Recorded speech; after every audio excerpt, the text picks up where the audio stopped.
It's time to sit down and relax for the good, the bad, and the sequel Q&A with your host, Doug. Last week's sequel was Son of the Mask, and as promised this week, I'm interviewing someone who is involved in the film. And that person is actor, writer, comedian Jerry Minor. Jerry played the shopkeeper in the movie. Right off the bat, Jerry and I hit it off. I'm no Larry King or Marin, but think the conversation went pretty well. He told me some great stories from SNL, talked about the sequel. Overall, it was just a lot of fun. Stay tuned after the interview where I'll be playing you the trailer for next week's sequel that we're discussing. Enjoy. I was like, you know what? I know your email is Jerry Minor, but it could be a stranger pretending to be you. Exactly.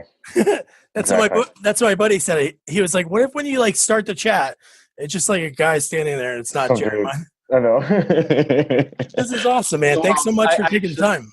I actually thought about tricking you and putting somebody in front of it, which that would have been awesome. I would have loved that. It was funny to me. Like I could have recorded and like, look at this guy. I think it's me, and it's not. Isn't that great? Or it'd been terrible. I'm like, oh, Jerry Minor, how you been? And you're like in the background, like, this guy doesn't even know who I am. I'll tell you a funny story. Yeah. There's when I was at Saturday Night Live, there was a legend of a writer that was there like right before me, and he was known to when the writers go in to pitch at Saturday Night Live, it's a huge meeting. The guest is usually there. They all file into Lauren's office, pile like it's just way too many people, and everybody takes their turn at like pitching to the host, different sketches that they're going to do for the week. Yeah. And this guy would like make his pitches into a production. Like he'd come dressed up as a pirate, and he'd talk like a pirate. Like, I've got an idea for you, matey. This sketch is the cheerleaders. And then he'd come as a cowboy and whatever. And then for a couple of weeks, he came with a baseball cap, like kind of, over his head. And he would do his pitches, kind of quiet and where you couldn't see his face. And then for a couple of weeks, he sent somebody else with the baseball cap to do his pitches. And like a lot of people didn't notice. Some people noticed, but yeah, Lauren noticed. That's awesome. A lot of people I'm sure he would. Yeah. That's not him, is it? Did you try to ever take a page of that book and be like, you know what? Was it worth sketches getting on air? No, it was just to have fun, So no, I was actually too serious with that stuff. I was always like trying to come up with a fake pitch to make something seem real so that people wouldn't know what I was working on. I was just paranoid, so they wouldn't steal it. I don't know what I thought, Yeah. But other people were doing it, so I'd be like, I'm not saying what my real idea is. Oh, that's awesome. So You would not even present the real one? When would you present the real one? Like, how did that process work? They have read through. So, you have a night a day where you pitch to the host, and then you go back and write that night. And then the next day you read the sketches with the cast and everybody. And so that's when you usually unveil because you get to write like 2 or 3 sketches. Okay. Did you ever pitch a sketch and like while you're pitching it to whichever host, where the whole time you're like, what? They're not even like paying attention, or they just didn't get it, but you're like, I'm just going to power through because I'm having fun. Oh, I've done that and ended up having to do it. Really? Oh, yeah. Yeah. There's some things where I've tried to come up with a fake one, but you try to make it seem real, and you're like, oh, the host really likes that. Let's go ahead and do that sketch that you just made up. Yeah, here's a sketch. I'm going to be a poodle, and then Christopher Walken's going to walk in. He's like, I love it. I'm not good. I'm terrible at impressions, but that's awesome. Yeah, that's exactly what would happen. I love that. That's so awesome, dude. That's so awesome. Yeah, so what I wanted to do is just really ask some questions about like your career. So You're from Memphis. I was born in Memphis, yeah. All right. Is that where you grew up? I grew up in Flint, Michigan. Oh, okay. Yeah. Awesome. So I have a lot of family in Memphis, but I was only there for a few months before my parents. Oh, okay. And then what got you started into, getting into this? Like what age were you like, this is something I want to do? I was 21 Around 21 is when I started, and then it took a few years for me to like really get going, in it. But the 21 was the first time I would like go out to clubs and try to do stand up. Oh, okay. What made me do is I couldn't do anything else. Huh? I was like funny in high school, and I have a really long story about the way I grew up. I grew up a Jehovah's Witness, so I was kind of sheltered, Yeah. and definitely didn't have a career path of like being in entertainment or anything like that. And I kind of fell out of that.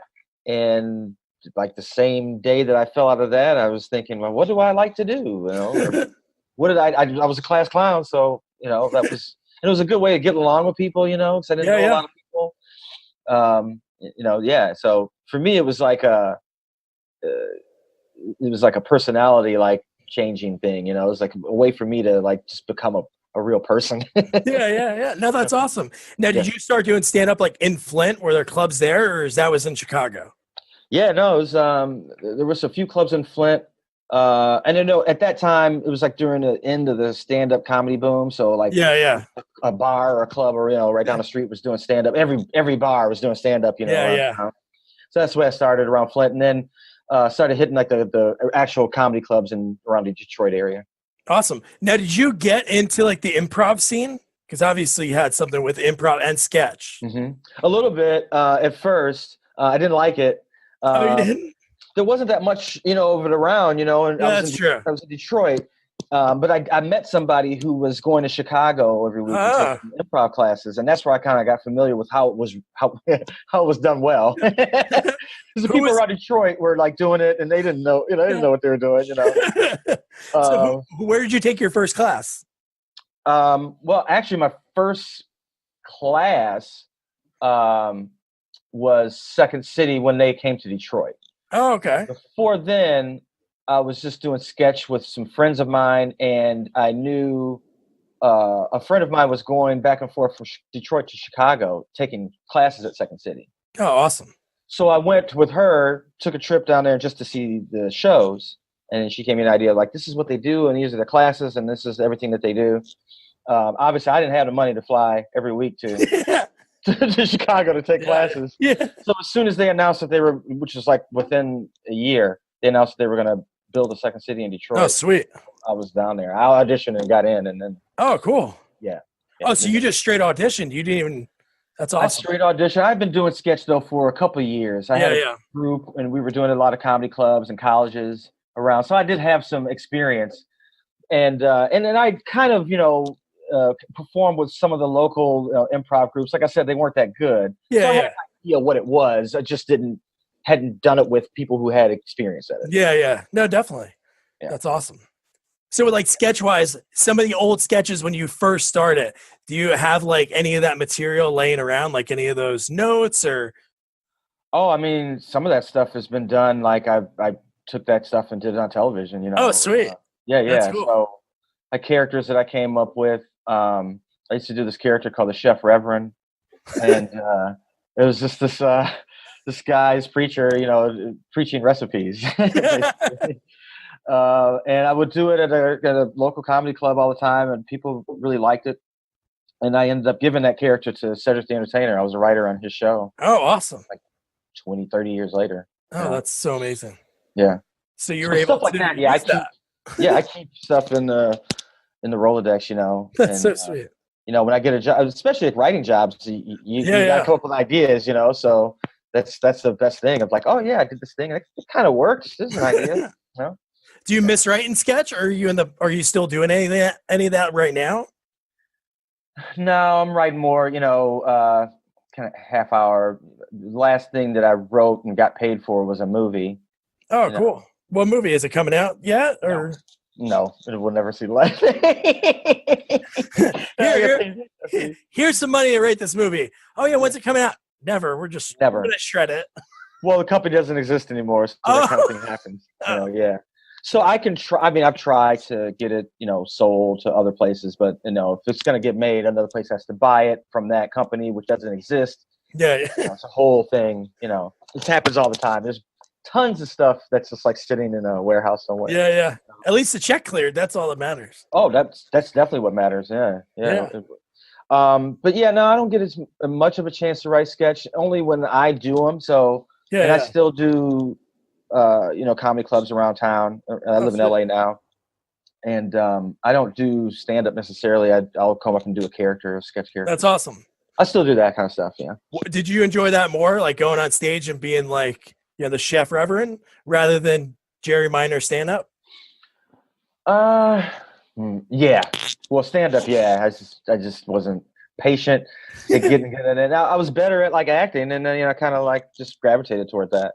Yeah, and no script, because it's just looking at your IMDb and like watching you over the years. You seem like you were involved in a lot of like unscripted shows, ones that had like words to go by, but you weren't like hammered to them. Right. So, somewhat. And some you'd be surprised at how much. Oh, really? That script, but I think it's a Curb Your Enthusiasm, and then I did a show on Crossballs, and then even in those shows, even though they're improvised, there was a lot of like preparation and what I was doing beforehand. Yeah, especially like Crossballs. That was something that I was in on the beginning. Helped create the show, and we thought that we'd be able to like wing it, and a lot of it was interactions with real people. Who were on set with us. And when we first started rehearsing, we thought we'd just be able to do that, and it ended up we'd have to edit so much out of it. Improvising, you just have to get to a place that you want to go to. As opposed to like knowing exactly where you want to go. It was just so much easier. Yeah, definitely. Improvising, but still, we had like sentences that we wanted to say. Yeah, knew that those would be able to get out, because if we didn't, then it's just too hard to edit it together. Yeah. And then here's something obviously that definitely unscripted. Crank Yankers. Mm-hmm. Yeah. And you saw that's might be rebooted. So yeah. Hopefully, I'm just like, hopefully they'll give me a call. No. Ezekiel Magoo needs to come back. That was so much fun. That was weird because like they. I don't know if I'm giving anything away, but they have to go to Las Vegas to do the calls because it's illegal to prank phone calls in California. Okay. You have to go to Nevada. So everything's legal in Nevada. Well, anything like that, like shooting, people on camera that they don't know, hidden camera stuff, that's where you go to do it, because it's close to Los Angeles, but it's legal to do. They make the calls, and you just go into a studio and make the calls from Nevada. But you get there, I got there, a day before, so I was out all night gambling, losing my money, and then I was like all hungover trying to do these prank phone calls in a bad mood. How many did you have to do until you got that one? It was 2. It was 8 hours. Oh, okay. Well, made a lot of different phone calls, so a lot of different characters. Yeah, I think I did another character on the show that ended up on there, but a lot of times it would be like 8 hours. I mean, I'd make a lot of hang-ups, a lot of, until you got to somebody good. Yeah. I do telemarketing, so I get hung up on all the time, so. You know what it's like, yeah. That's what I felt like we were in the studio. It's just like being a telemarketer, like, because people are just so rude. Was there any other performers in there at the same time? No, but there were a ton of writers. And I even had one of my friends who's a performer writer. Oh, there. Awesome! And they were like writing stuff on a board, chalkboard, for me to say. Oh, like mid phone call, they're like, "Oh, this." Oh yeah. Oh yeah, during it, they're going like, say this, that's invaluable. I mean, if you don't have that, then it's really difficult to try to figure out. But if you got like 5 choices of what you could say, you're like, oh, this is easy. No, that's good. Yeah, better have choices rather than trying to pick something up in your brain. Yeah, right. Yeah, exactly. And the character that Ezekiel Magoo, I rewatched it this morning. It kind of reminded me of character from Bob and David. When you were like an action fighter, you and David Cross. That one made up all on the spot. I made the name up on the spot. Like I was just like, because it was probably like 5 hours into it. Yeah. It's my Ezekiel Magoo. It was hilarious. And then they make the puppets up after you do the thing, so they can like it's so funny that they can make this whole world up that you just like came up with it in 5 seconds. That one those ones are like I was just winging it. Yeah, that was really one that was like not preparation involved. Yeah. And another thing that didn't have preparation was that you were on Trigger Happy TV. Yes. Was that in Nevada? Was that filmed there or? We did a lot in Vegas, but we also did it a lot around the country, Miami, Minnesota. We went to places where you could film. That was a fun show. We did a lot in Vegas. Yeah. Yeah. That was so over the top and ridiculous. Yeah, I don't know if you ever saw the British version, but that was that guy Dom Jolly's. It's like his baby, and he even did some of the American version. That was a lot of fun to do. But you know, it was just a really small show with no budget. You know, we just go out with a camera crew and go to Vegas and shoot out on the street. Didn't have a lot of protection, you know. So I had some dicey moments with people, you know. I bet. People, yeah. Like did you have a chance on that? To like, obviously you're not credited as a writer on that, but are you still like writing ideas, like contributing to like what? Hey, I think this might work. On that show, I tried to, and none of the stuff I was like had ideas for it never worked, you know. So, but yeah, no, all this stuff was like writers would come up with the ideas. Dom Jolly a lot, the creator, he would come up with a lot of ideas to do, and we would just do them. Yeah, the idea. I got better at that kind of stuff by the time I got to Crossballs. Yeah, when I was there, a lot of the ideas I would have, he was just good at doing it. He'd done it so long, he did it himself, you know. That I would be like, I want to try this thing, and they go like, "This is never going to work." And he's like, "We have a formula. We've been doing this for a long time, and that's how it works. Even if you had the greatest idea ever, I'm sure he has this formula. Like, this is how it's going to go. This is how it's going to go. Exactly. Yeah. That's awesome. So, real quick, I just want to touch on this. So, you were in Son of the Mask. So, here's what I want to know about like movies. This is the first time I've talked to, obviously, an actor that gets paid. Like I have some friends that do like independent things, but right. So how does that work when you're on? Like, I know it's probably only what was it, a 1 day or 2 day shoot? That was a couple of days, but it hadn't even been 3. No, it was 2. It was a lot of special effects, so it took a while. Although what ended up in the show wasn't like that much of a special effect. Like I ended up jumping on this table, and at first they thought that I was gonna get on wires and fly on the table. Yeah. And I jumped. It was like, well, let's just try you jumping up on the table. And I jumped. And they're like, that's fine. We don't need to hook up these wires. So I ended up having to do that a million times. You know, but I wished I was on wires. But that was in Australia too. Oh, it was? Oh. Yeah. Yeah, shot that in Sydney. Is there a reason why they do it there? Was there like tax breaks or? Mm-hmm. Yeah, yeah, and they did a lot of like outside kind of. I guess they did a little outside kind of stuff.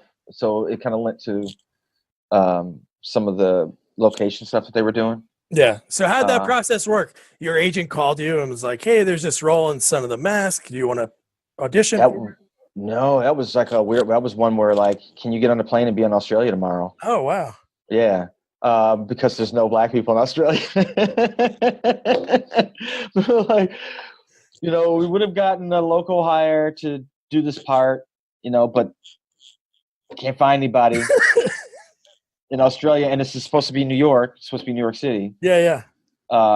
So can you come out tomorrow and stay? And I had to go a week.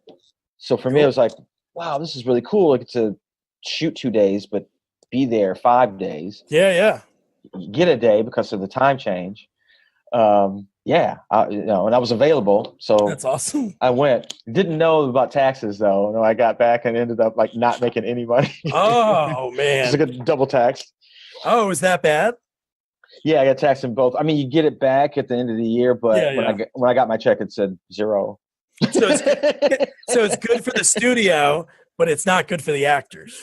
Not necessarily. I like, you know, the next year I got whatever. But but no, I opened the check. I was like, what? It's not awesome. Right. Did you know, like, when you were filming it, this kind of ties into when you were on Drunk History, but did they, like, have Bob Hoskins' voice? And did you know it was Bob Hoskins' voice? Yeah. Where you're like, I knew it was going to be him. Bob Hopkins. This is like a big actor that I'm talking for. Yeah, I knew it was going to be him. Well, I knew that was the whole thing. Like, yeah. If you're going to be doing this thing, you're going to have to talk in Bob Hoskins' voice, and I had to do this. I had to get fitted for a thing for the eye because the Odin's eye. And I had to do all that in the day and kind of match his voice. So, but all that stuff was done.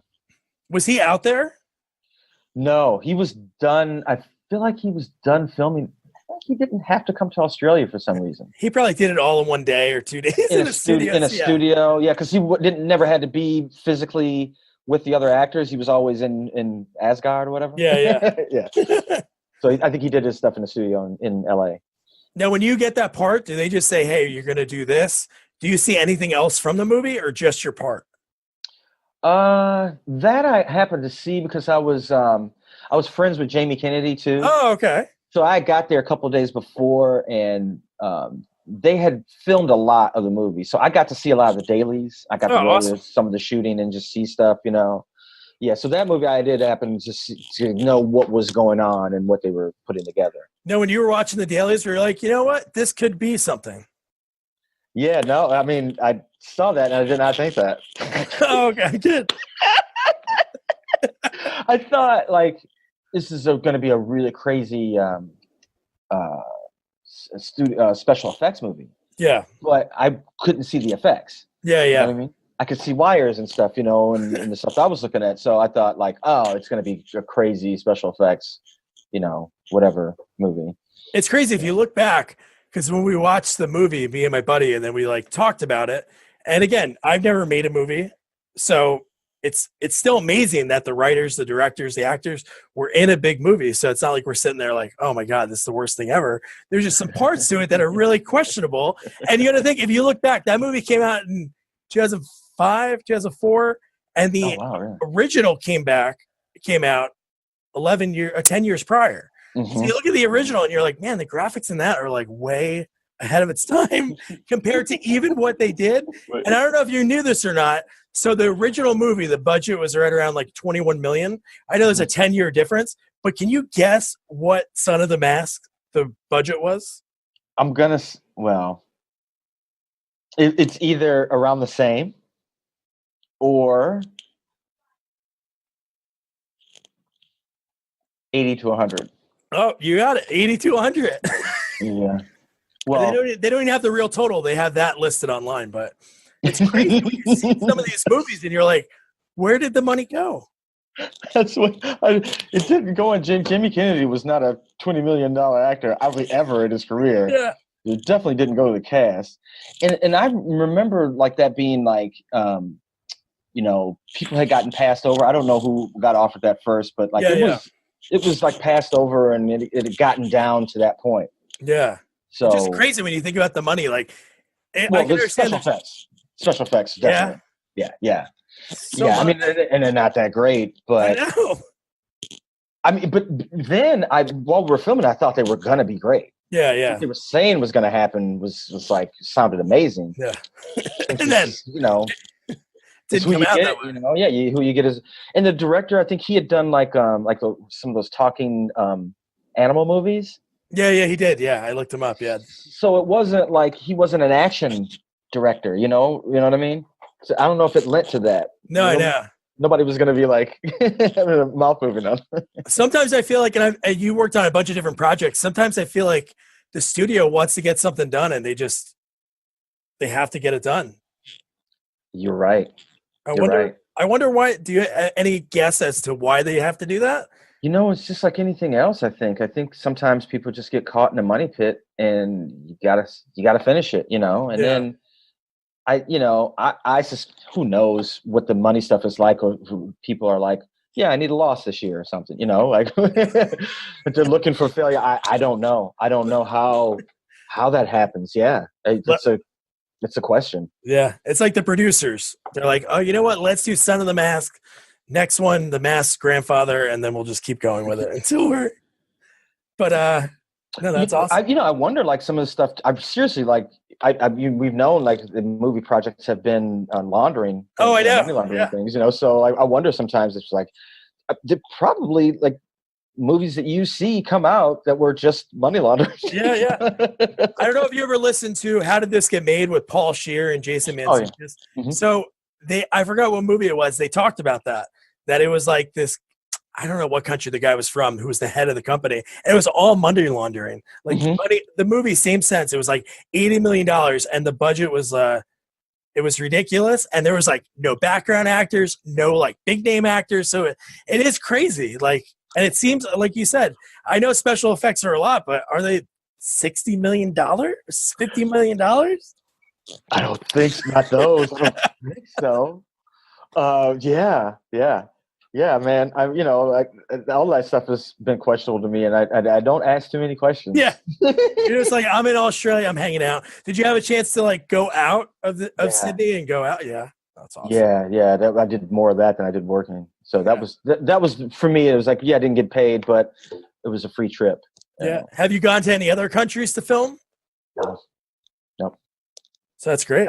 Mm-hmm. So that's great that worked out. You were able to go to Australia on somebody else's dime. I don't know why my dog's barking. Sorry. Yeah, it's okay. I have two dogs I can't believe that are quiet right now. And I did this at this time because I thought that it would be quiet. Oh, don't worry about it. It's a quiet time of day. And stop. What kind of dog do you have? Golden Doodle. Oh, nice. Yeah. Nice. I'd make him come over here, but yeah. I don't know if you know anything about them, but they're like really friendly. Oh, they're super friendly. Oh, we have one, and we live in an apartment complex, and we have like a ton of dogs around. We have two pit bull mixes. So, yeah. Uh-huh. So people see them, and they're like, "Oh my god!" They like run away from us, and they're super friendly. They just like sound like their bark, their playful bark doesn't sound. Yeah. No, I mean this neighborhood is like just pit bulls all over the place. Oh yeah, that's awesome. We rescue them all the time. Yeah. Sweet. Yeah. So let's like go next to what are some projects that you've worked on that if there was like a Jerry Minor, if there was like something in the future, 200 years in the future, like what is one thing that you'd want somebody to see that you were in? You're like, this is something that is me. Oh, wow. That's interesting. I mean, I always think of it as the whole and that, there's one more thing. So if somebody said like, what's one thing that I could watch that would really encompass you? I'm like, well, there's nothing. You got to watch the whole library. I'm sorry. But the stuff that I loved doing the most, I think, was Mr. Show. It was the first, my first show doing it. First experience in LA and Hollywood shooting anything. It was so cool. And I love that show because those guys are improv based, and it's so cool that the whole episode is like an improv scene. Mm-hmm, it's like watching a long form, it goes from each thing connects to each other. Right. So it's great. How was that show written? Was it like, let's start with one sketch and then we're going to go off of that? Yeah, sometimes. I think when they first started, they would have like a theme of a show, and that became kind of hard just because they would pitch sketches, you come up with sketches. And so I think for them, it was more of a, let's think about some sketches, and then now let's start to think about how they could come together, and then let's start to think about the things in between the sketches, and now we got a whole show. Yeah. The first time when you were out there, like they saw you in Chicago or in Detroit? In Detroit. Yeah. And actually I filmed, it was a sketch that ended up in the second season, I think, but when they were filming a pilot, I filmed the pilot. Oh, okay. With them, and they came to Detroit to film it, and that's how I got to know them. And that sketch ended up on the show. Oh, awesome! And how did they hook up with you? Was it just director? Oh, okay. The director was directing that sketch, and he was also directing me. I was in Second City in Detroit, and so it just happened to put us together. And he's like, "Oh, we need an actor," and that's how I got to know him. And then you were out there ever since in California? I kept in contact with Bob for years after that. And so I didn't go on the show until I did that pilot, and then it was like 2 years later, I think, or 3 years. Yeah. So I ended up in the third season. That's awesome. I just see him in places. I went to Toronto. So I left the cast in Detroit and went to Chicago for a while. and then left that cast and went to Toronto for a while. And I ran into Bob, and he's like, "Oh, the show's on, and it's been on." And I'm like, "Yeah, I've just seen it. Yeah. Come out to LA, an audition." And that's what I did. Oh, wow. That's awesome. Mm-hmm. Toronto. How long were you up in Toronto? Almost 2 years. I loved it. I grew up in Michigan. So I'd go there all the time. So I was familiar with it. And the opportunity came up just to join the cast when I was in Chicago. I love it. I still go there all the time. And that was Second City there? Mm-hmm. Yep, Second City. Is that where Mike Myers was at that one, right? Yeah. And a lot of the SCTV people were Yeah. Second City in Toronto. Because that was SCTV was based in Canada. Yeah. So John Candy and Eugene Levy, Rick Moranis, all those guys, those were the Toronto people. Catherine O'Hara. Yeah. Mm-hmm. No, when we got married, me and my wife, we got married, just us, in Niagara Falls. Mm-hmm. And then we went to Toronto for like a couple of days afterwards because she just started a teaching job. So we needed to do like a short weekend. But our hotel was like brand new, just built, but we were right across from Second City. So like we're walking around, I'm like, oh my God, this is so awesome. Exactly. These guys were there. Mm-hmm. Now I know you were there too. That's awesome. So you were up by the Sky Dome then, right? Yeah. Mm-hmm. Yep. Great city. I mean, it's a lot of fun. It's if people don't know, it's got a tradition of theater there. A lot of shows have started there and went to Broadway. So, and then the Second City thing is like just had its own tradition apart from Chicago, even though a lot of those people, had gone back and forth. They started it, obviously. But they just had their own, it's Canadian, they have their own culture and stuff like that. It was cool to learn that kind of stuff. Yeah, and it's good to learn like different types of humor, especially nowadays. It seems like Canadian on Hulu. There's like so many different Canadian shows on Hulu and Netflix, and some I get and I enjoy, and then some they just talk. Some they talk too fast. It's crazy. It's like I just want to turn it down just a tad, then I would get it. Right. Same thing about British shows too. That's awesome, man. So let me, I have some notes written down. Let's see what else we have. Oh yeah. So I think one of the first things that I remember seeing you on, was definitely Beer League. Oh yeah. That was the first time that I remember seeing you, because I didn't watch Arrested Development when it was on, and I didn't watch Bob and David when it was on, but afterwards I did. But Beer League was awesome. I was just thinking about that this morning. Oh really? Mm-hmm. Yeah. I'm from New Jersey. So like people love Ralph Macchio in the tri-state area, Artie Lang, Howard Stern. So like that movie was like, filming that movie, I would guess it had to rival the stories of like Caddyshack when they were filming Caddyshack. I mean, it was where we were all around that area in New Jersey. So like the Bayonne, Union, we stayed there, but it was like the middle of the summer. And a lot of the bulk of it was those baseball scenes. So what I remember from it was just like standing on that damn hot baseball field all day. Because you got to be there. You got to be in the background. They can't just like put an extra back there. So if they're filming a scene where the pitcher and the catcher are talking, that may take all day. Yeah. But I got to stand there behind them because I'm in the shot. And you got to be like, I can't be like hot, or bored sitting down. I got to like act like I'm ready to catch, and that might take 12 hours. Stand in the sun. So that's what I remember. But it wasn't like rowdy. You might think, even though we shot a lot of like rowdy scenes. No, definitely. Fake coke, fake cocaine, and and then like Artie was doing the show then. And I think he was going through like some hard times then too, but I didn't know. I had no idea. Yeah. So he was just spending all his time like either doing a show or shooting, and one or the other. So for him, it was like 24/7. Yeah. Essentially, that the show was on. Yeah, so he was having long days. Yeah, he was like doing the show and then coming in right after. And some days I think he took like a week off, but yeah, he was shooting the show and coming in to shoot right after that. That was tough.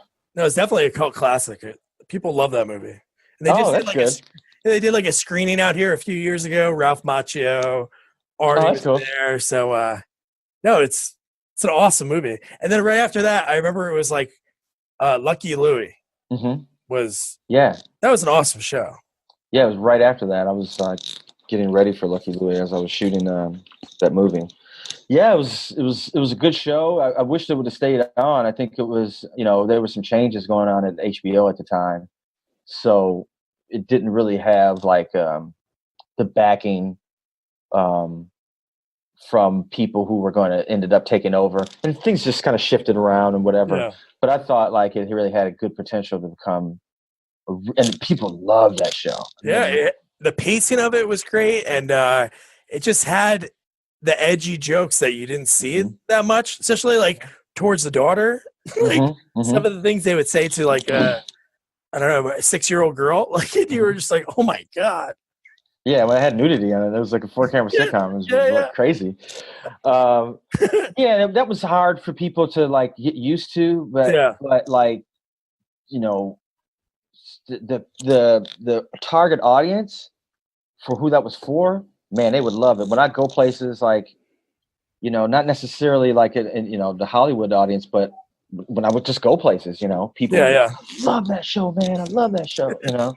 I had somebody stop me. I was walking in Harlem. I thought they were going to rob me. It was in the middle of the night, and I'd just gotten off a plane, and I was walking down the middle of the street with my suitcase, and these two dudes started following me, and I'm just like, oh shit. And they're like, hey, man, hey, Lucky Louie, dude, I love that. And those are the kind of people that would stop you. You know what I mean? Yeah. It wasn't like, I live in Los Feliz, so it wasn't like LA where like hipsters. I was used to that kind of audience where they don't say anything to you, but somebody's just staring at you or whatever. Yeah. But like real people, when I go to Flint, when I go back, I grew up in Flint. Real people from Flint would stop me. That show's awesome. They're like, yeah, I wanted a Frankenstein doll too. I mean, the people who live that experience. Yeah. You know what I mean? Like, yeah, exactly. Like, my wife doesn't have sex with me either. God, that was awesome. Yeah. Oh man, God, that was so cool. So, what are some like projects that you're working on right now? Or shows that are on? I'm in a show called Those Who Can't. I think it's right in the middle of the season. It's on TruTv. Comes on Mondays at 10. It's about a group of teachers. It's a lot like That Sunny in Philadelphia, except they're teachers. Yeah. No, my wife loves that show. Oh, cool. She's a teacher, so she loves it. I wonder what teachers think about it. So yeah, I did that. I just did a Netflix special that'll probably be out summer. Oh, sweet. It's a roast battle, except it's a historical roast battle. So Jeff Ross, the same guy who does all the roast, celebrity roast. This one is like they got celebrities imitating historical people. Oh, sweet. So yeah, it should be funny. I only saw the one I did. Obviously, I was there, which was really good. But I heard about some of the other ones that they did that were amazing. That's a good concept. Yeah. So that's on Netflix. That's sweet. They've been doing the show live here in LA. Oh, they have? Okay. Yeah. Yeah, they did the roast battle for years, and then they did, they've done some celebrity roasts. They do it at the comedy store, and then they started doing the historical roast. That's awesome. Yeah. I saw Jeffrey Ross probably, I think right when the roast started getting like real big and he became like the roast master, and he's from Jersey. So when I was there, it was like the same night as his high school reunion. And he had like people that he went to school with. He was like, oh, I'll give you a bunch of tickets. And they were sitting like right near us. He had his aunts there, his mom, and he brought each and every one up and roasted them in front of the audience. Oh, that's awesome. His one aunt brought him soup, and he like had a taste of soup in front of everybody. He like spit it out, and like, no, it was awesome. I love that stuff. I love roast. I went to a couple of them. I think I went to the Rob Lowe one, and I went to James. I forgot that actor's name. They're a lot of fun to go to. Yeah. They don't cut out that much either. They usually leave a lot. They left a lot more in than I thought that they would. Yeah, there's some people that you didn't think would be good, but the material that's written for them, like Martha Stewart, is like unreal. Well, and again, as long as those people, they tell people, don't come in with your own stuff. Like when Ann Coulter came, she insisted on doing her own material, and she bombed. And you said what's her face came in and just went right off script. It's just the same guys have been writing it from the start. Oh yeah. Yeah, same people from the beginning of all. They write all the roast. They're good. Oh yeah. They've studied these people. You know? Yeah. You know? They'll give you good jokes, man. And then the best people will. It's a combination, you know. Obviously, like Jeff Ross do his own stuff, but from what I've seen, like the best people take a lot of their own stuff and then take a lot of stuff from the writers. Yeah, they have like a war room when they have like it's like bullies. It's like the best bullies ever, and it's just like picking apart people. Well, it's all about the war room is who's going to be there and just writing the jokes. And so there's a card like, oh, you know who's going to be on the dais? Yeah, it's a bunch of jokes. Sarah Silverman, you know, and then whoever the host is or whatever. Yeah. Did you ever have a chance to be in that writer room for that? Yeah. So, okay. Let's see. Well, obviously for the one that I did, you go in and read all the jokes, you know. So they want you to do the best job you can. So you're trying to work the jokes as well as anything else. So you're tossing out and putting things in, giving them wording to make it more comfortable for you, all that kind of stuff. So there's definitely an input, you know, you have in it. Yeah. And how long beforehand do the celebrities like Martha Stewart? How long beforehand does she get? I mean, I think that they can ask for them, you know, like depending on how they're working, like some of the people who are really into it might be working with them, you know, throughout the week, but usually a day or two. Yeah. Yeah. That's awesome. That's so cool. Yeah. And they know what everybody's going to do and stuff, you know. So if there's somebody who's like, you know, they're going to write their own stuff, then they've submitted that and the writers have gone through it and all that stuff. The network knows what they're going to say. Do they ever say, or is there any celebrities like, hey, they can't make fun of this about me?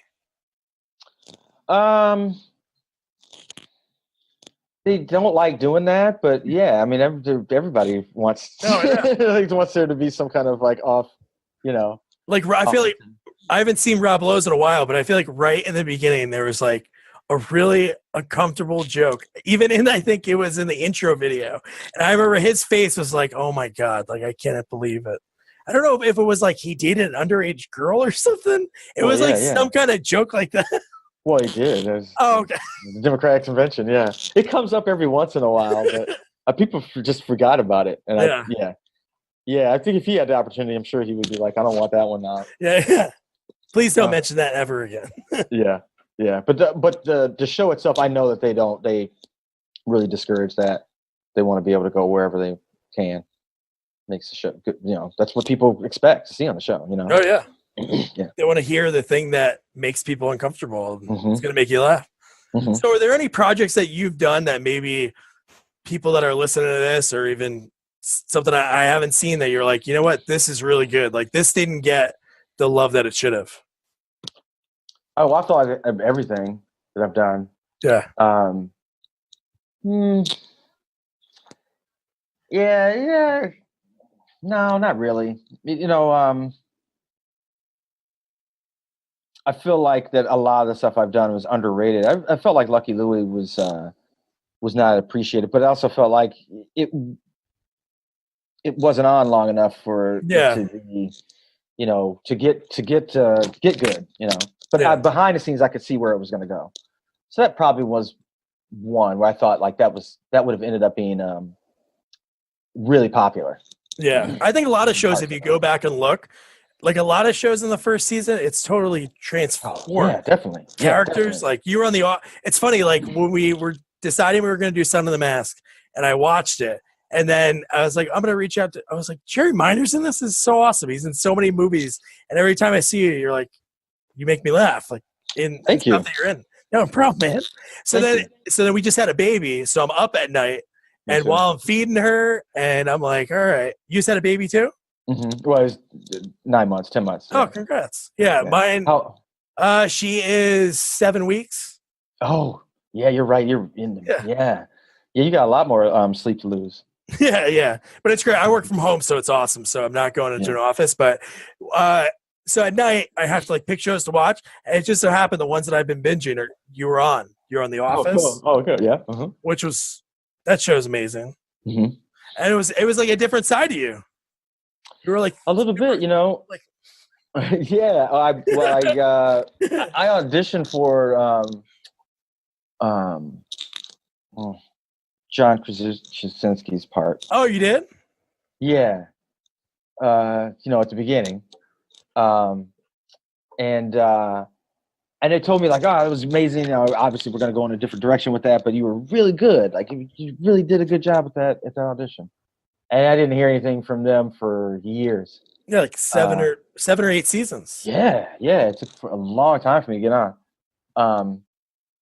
And then they put me because Craig, who I'd you know, done some sketches with and stuff like that, was a friend of mine. You know, I'd been on for years, and I was glad that they got like our character arc in there somewhere like that. But it just took a long time. Same thing with like Curb Your Enthusiasm. Yeah, I you know, knew those guys from the beginning. Knew a lot of the writers. Had even worked with some of the producers. Did a pilot with them. Oh, okay. And they brought me in a lot of times audition, you know, like for parts, and just never got it. And then finally, you know, the 8th season, I got on. Is Larry involved in that? Are you auditioning for Larry? Mm-hmm. That's awesome. That one I don't think I auditioned for. Oh, okay. They were like, hey, we met him before. And yeah, exactly. You know what? And I think one of the problems was with me is that a lot of his scenes are confrontational. Yeah, most of it is. Right? And but it's if you're trained in improvisation, you're not trained necessarily against confrontation, but you're trained to try to limit confrontation so that the scene can keep going. Yeah, so yes and yes and right. Yeah. They didn't do a lot of yes anding on Larry David that necessarily, you know, because you're arguing a lot. Yeah. So a lot of times I would audition. I wouldn't argue with him. I would end up being like, you know, you try to cause some kind of uncomfortable situation, and I was always like, oh, okay, like yes anding. The part I ended up getting was a part where I ended up having to yes and be nice to him. Nice. Yeah. So that's probably why I never got it before, because I never fought him, and it just never felt like right for me. Yeah. You know? But you're trained a certain way, you know. You trained to, you know, keep it going. Like I took a few improv classes. We lived in Portland, Oregon for a few years. Mm-hmm. So it's something I always wanted to do. So I took a few classes and I was like, oh man, I love this so much, because it's like you're creating this like world. And like currently I want to take some classes in New York, and me and my buddies do a different podcast where we debate things, but they're put to us on the spot. So it's 80% improv. So no, it's just a fun thing to do, like to escape to a different world and like kind of be somebody else. Yeah, I mean, like I said, as long as it's done right, I love it. You know, then if you're like not doing it right, then it can be, you know, a long time up there. No, totally. Nobody laughed. No, we haven't done it on stage yet. My buddy's a little too nervous to do it on stage, so we go to a studio by us and record it. So it's more welcoming environment for right now, rather than silence in the background. Well, you know, like, you know, podcasts are so, you know, popular right now. That people are just kind of used to people doing that, you know, and that's kind of an easier way. I have a lot of friends who are much more comfortable with coming in, talking and improvising and bouncing around stuff on a podcast than they are like getting on stage and playing around, you know, where you can see people looking at you. Totally. And I think it's easier to do than get stage time. I feel like right now, if I was like, hey, I want to do this show, like at any theater in the city, it might be a little hard. At least with this, they're under 25 minutes. So if somebody checks us out, it's like the perfect for a drive, but no, it's fun. It's, you know, it's just one of those things like, like, you know, you can reach more people, you know, it's easier for people to click than it is for them to get up and go to a theater, you know? So yeah. Now, what would you give somebody advice when it comes to like sketch writing? Like what was like something that, what was your process in writing a sketch? Well, mine was like getting up and doing it, because I would get up and do stuff at clubs, which was kind of hard, especially when you're doing stuff at a stand-up club. You're kind of changing the energy, you know, when you're getting up and doing a character or some kind of weird sketch. Yeah. You don't have necessarily all the logistical things that you need, like, you know, it's just, you're on a bare stage that doesn't look like a stage, in a theater. So all those things you have to combat. But for me, it was getting up and doing it. Now that you have, because the venues aren't as good as they used to be. YouTube, Funny or Die, stuff like that, where you can put up your own sketches. Now I would say like that's what I would be doing if I was starting out. I would be putting stuff up online and what people thought about it, or producing my own stuff. Now you've got equipment is so much cheaper. Just logistically be able to film sketches. That's what I would be doing. That's awesome. Yeah. But I still go up and do stuff on stage. Usually it's like I'm trying to develop a character. A lot of times I'll do that just to develop it before I film stuff. Yeah. Before I go and pitch something to Funny or Die or whatever. And I haven't done like this stuff as much lately because I've been working on more, half hour, an hour long kind of stuff. But but that's what I would do if I was doing sketches. That's awesome. Thank you for that. Now, what are some other shows that you're working on right now? I saw you were on Superior Donuts last year. Yeah, that's not on anymore. That's about it. All I have coming up right now. It's going to be pilot season, so I'll probably be auditioning a lot, seeing what comes up. But other than that, I'm open. Yeah. So if anybody's got anything, anybody listening needs somebody that's hilarious. Jerry Minor is there for your taking. And it's funny you mentioned that you were able to you worked with Craig years before, and then you were able to connect again. Sure, obviously you connected off stage, off screen, but on a show. It was pretty cool when I'm rewatching the rest because I finished with the baby up all night. It just keeps playing while I'm trying to get her to eat, and then it's like a long process, So I'm rewatching Arrested Development, and it's you and Jay Johnston, together. Yeah. In more ways than one. Again, those guys knew us, and knew us from Mr. Show and a lot of other stuff too. We wrote on another show. We wrote on Cedric the Entertainer's show together, and obviously we're a lot of us that started out at Mr. Show. We're friends and see each other. But that was their idea to pair us up together. No, that show was awesome. And you came back. Even in the movie, in the Netflix movie, we're in it too. That's awesome. Are you back? Because I know they're coming out with another season. Not in this one. Not in the new one. Not in this one? No. I don't know if I should say that, but no, I'm not in it. I'll take that part out. I'll take that out. Yeah. But then, a lot of times, like the last time, they were writing that a lot on the fly because people are busy, a lot of that cast, are doing other stuff. And so I know that they got us in at the last minute. Yeah. And I did Valerie and I forgot the showrunner's name, but they're just like, I could see them writing like off while people were out there filming. They're still writing the scripts. And I remember him saying like, I almost forgot the cops and we got you in there, They probably just forgot, just couldn't get it in, It's hard when you have that many people that are in so much stuff. Well, and it's gotten bigger and bigger, over the years, and with the seasons of the Netflix seasons and stuff. There's so many people that have been in that cast. If you look at the cast, because that never changes. Like once you're, you're in the cast, you get a number, right?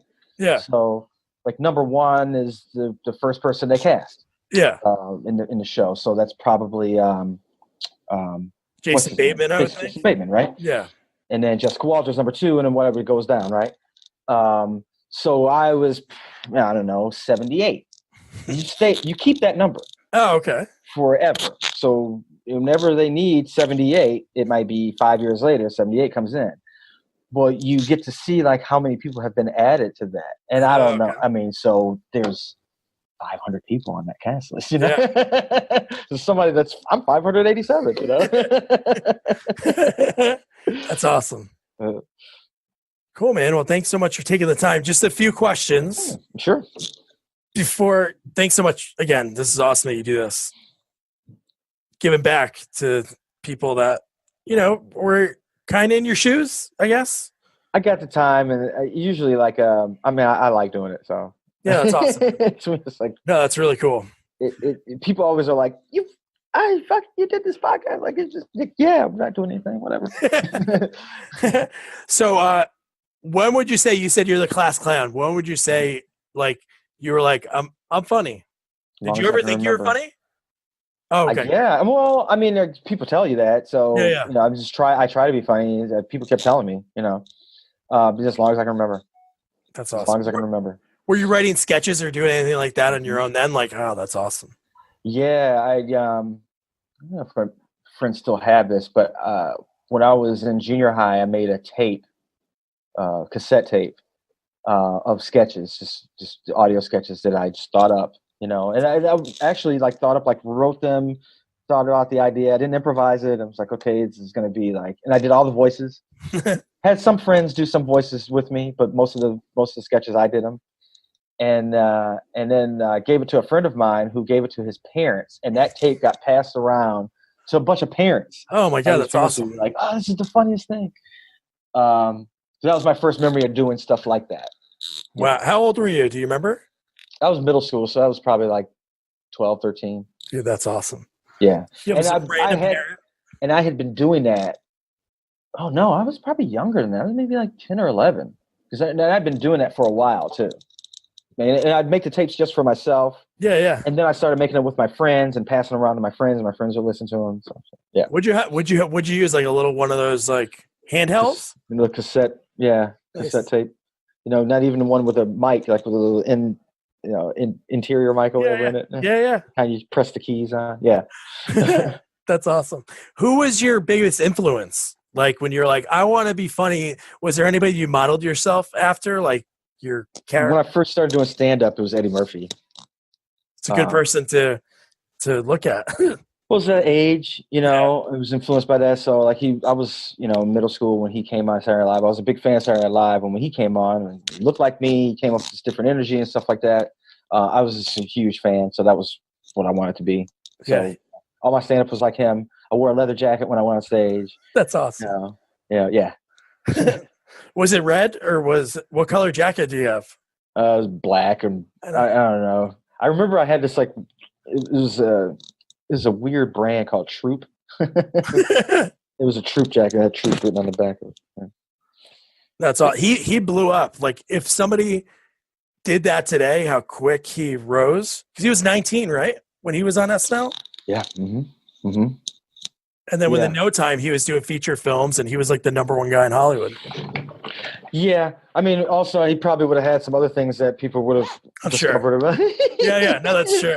Different world, you know, back then. Oh, I know. Even nowadays, it's like everybody they love, like people that are running for president, like Democrats, like, yeah, run. And then like one lady from Minnesota just declared.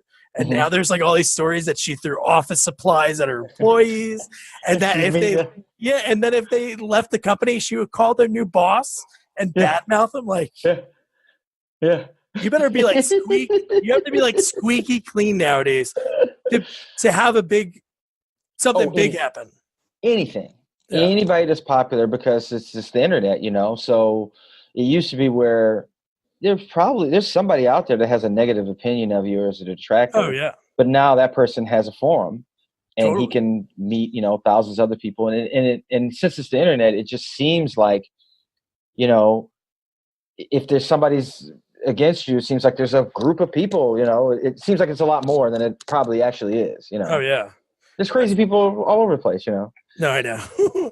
But now, like you said, they have a forum. That's like, I was going to ask you this question next, but I'll tell you mine first. But my biggest pet peeve that blows my mind is when you go on the internet and you see an article, whether it be on Facebook or Twitter, and it's like a new movie trailer. You're like, oh, this looks so cool. You click on it. Everything is like negative. And it's like, dude, why did you just spend 5 minutes like watching it? Because they're like talking about parts in it just to rip it. Like, I would love to like talk to that person.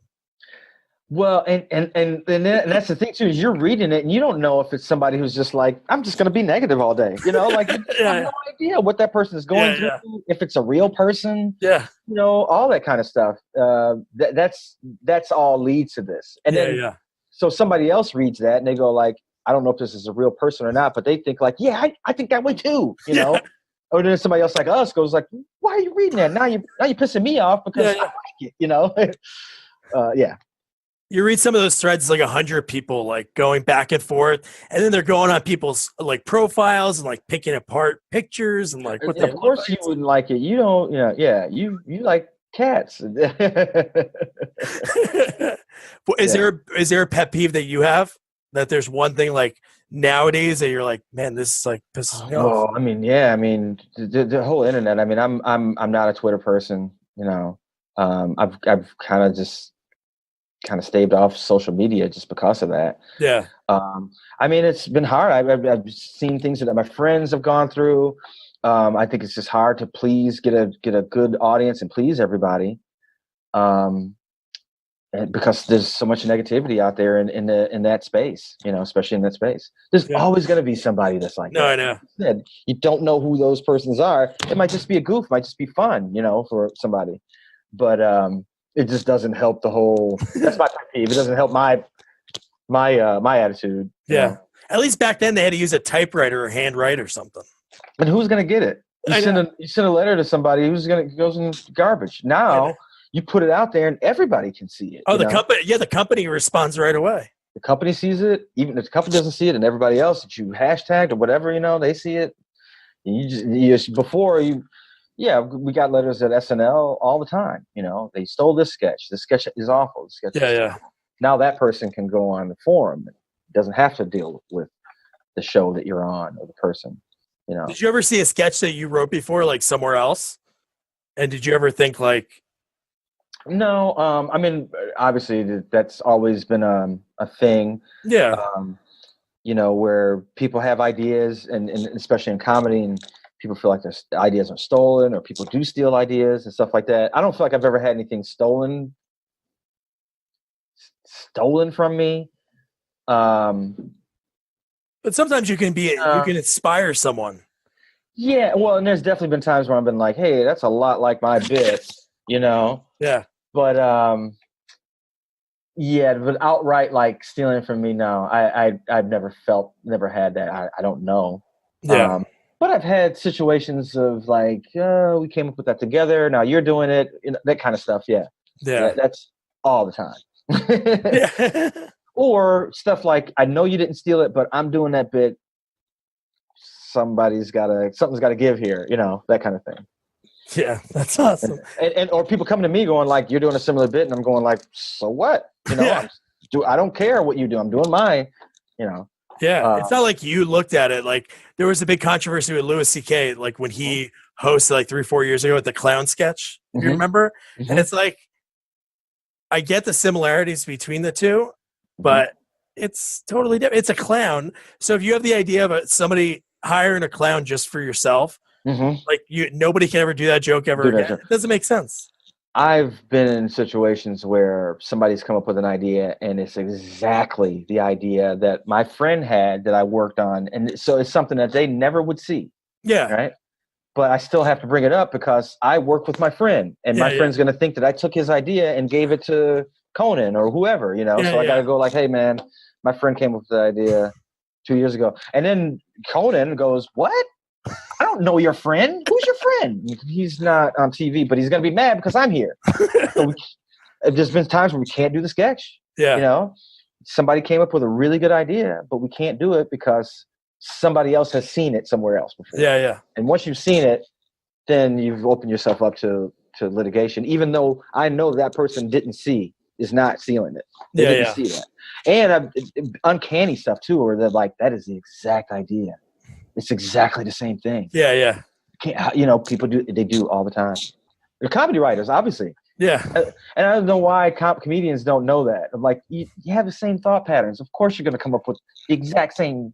Yeah, yeah. You know? But then again, I've watched people steal stuff too. Yeah. Outright, you know? So. Definitely in stand-up comedy, you hear stories of that, like verbatim, like jokes, and you're like, that's not right. Yeah, but I've also seen people that I know that there's no way they had any contact with each other. Yeah. And they've said the exact same thing. It just happens that way. Yeah, that's true. Yeah. All right, just 2 more questions, and then I'll let you go, man. Thanks again. And who was your biggest motivator? Like, was there ever a time, or were you like super like, I'm going to do this? Yeah, it's all me. Yeah? Yeah. Yeah, I don't think it would have been the same if I'd have had somebody going like, "You should do this. Go out and do it. Do it. Do it. Do it." You know, And it's sometimes, really for me. It's really personal. You know. yeah. And some Um, people are like that. They'll be like, "All right, I don't want to do it now because you told me to do it." yeah, definitely. Yeah. Yeah, it's a job thing too. Like, so it's just like it made me feel so satisfied to be able to go and do it. And when I feel like somebody's going like, "Go do that, go perform," it's not as satisfying. I do this because I've had jobs where I had to go do what somebody else told me to do for so long. So this is really for me. This thing that's a part of what I enjoy about it. Is doing what I want to do. So I think I'm the biggest self motivator. That's my awesome. kid's a pretty big motivator. He needs food and diapers and stuff. Yeah. So that's my wife too. Yeah. Diapers are getting low. You're like, okay, I got to do something. Yeah. No, that is true. Your mindset definitely changes. Like as soon as we found out we were having a baby, it was like the first one. Yeah.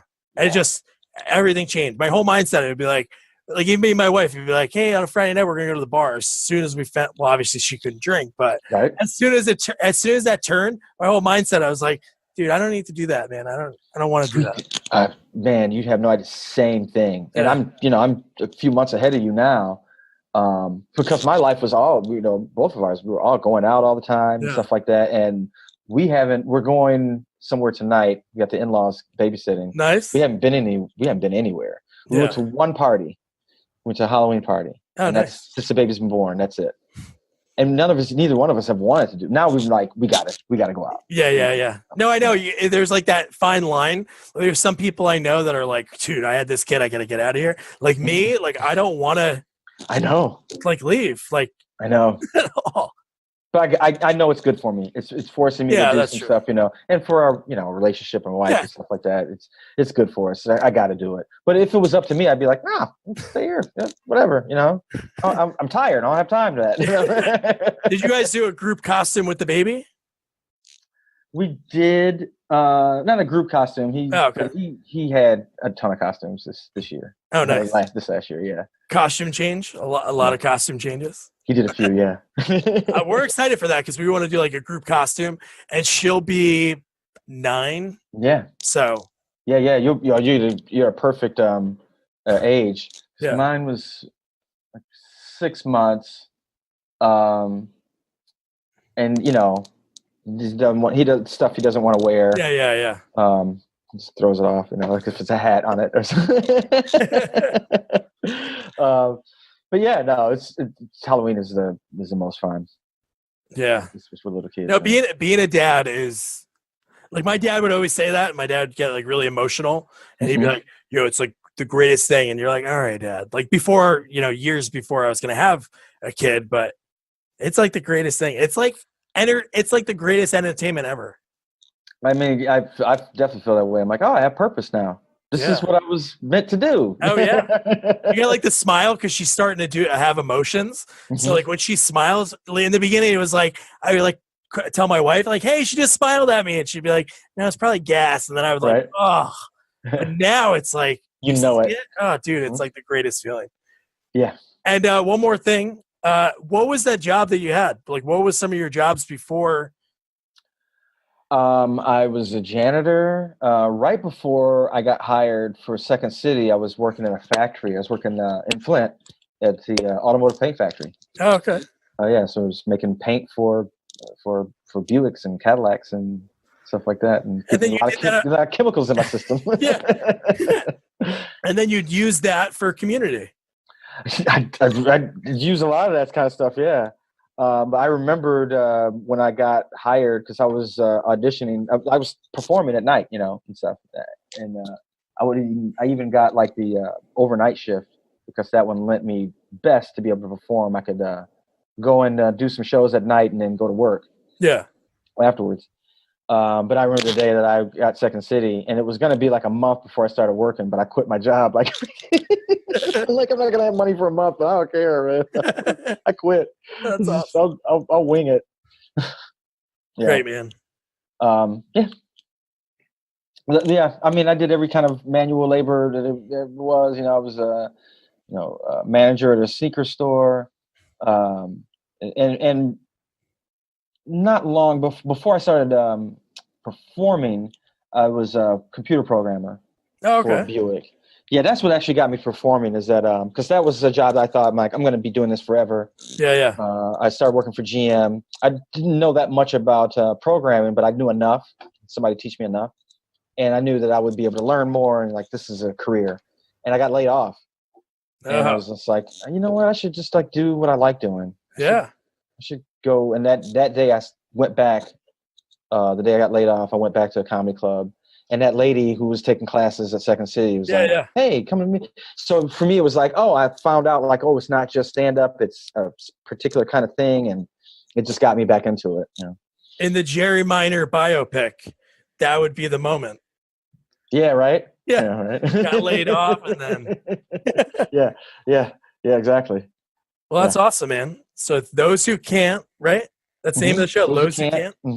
Mondays at 10 on TruTv. Awesome, man. Well, check it out before TruTv changes their format again. It's like, now they got all these comedies coming out, and then I think like after these come out, they're going to go back to like, only cop shows, or Court TV or something like that. Yeah. Yeah. It is crazy how many different like comedy sitcoms that they have. Yeah. I think that's just now. I mean, they were going to try to change directions. Right. And I don't know if that's going to continue. So, yeah. Awesome, man. How would you rate this interview on a scale of 1 to 8? 8. Awesome, man. Well, it was great talking to you, man. Thanks a lot, man. And good luck with the family and the little one and going out tonight. You too. I hear him yelling right now, so I'm going to get him. Try not to call home too much, checking on him. Is he breathing? Right. Put the phone right next to him. Right? I got a camera. I can do all that stuff. Oh, good. Yeah. So you can watch your in-laws, make sure the silverware doesn't get taken. Exactly, right? Awesome, man. Well, thanks again, Jerry. All right, man. Have a good day. Hey, you too. I made Jerry Minor laugh. All right, maybe it was a courtesy laugh, but it was a lot of fun. It was a great interview. Just love the stories that he told. So, Jerry, if you're listening, thank you. And don't forget to check him out on TruTv Monday nights, Those Who Can't. It's a comedy about teachers. It's hilarious. Now, stay tuned for the trailer for next week's sequel. Here's the pitch. Going!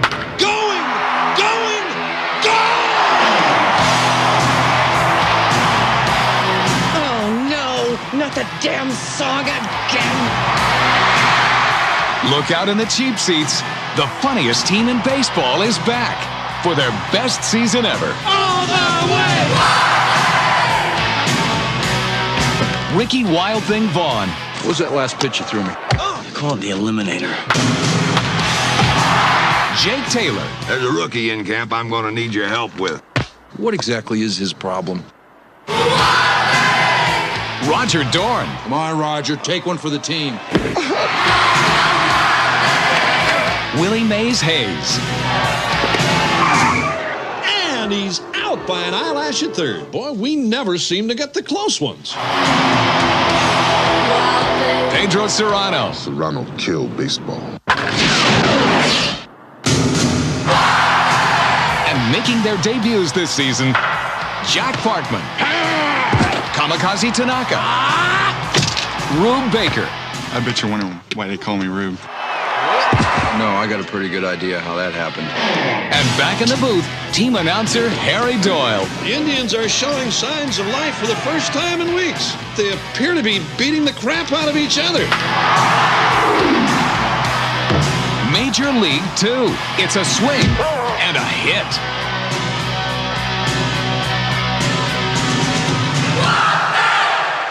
There you have it. Major League 2.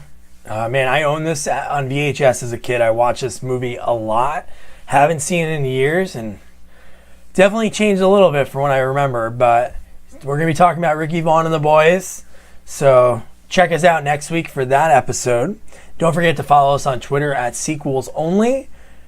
And recommend a sequel for us to watch. We'll check it out, and I'll do my best to find somebody that was involved to interview, get some insight on it. Thanks again. Bye.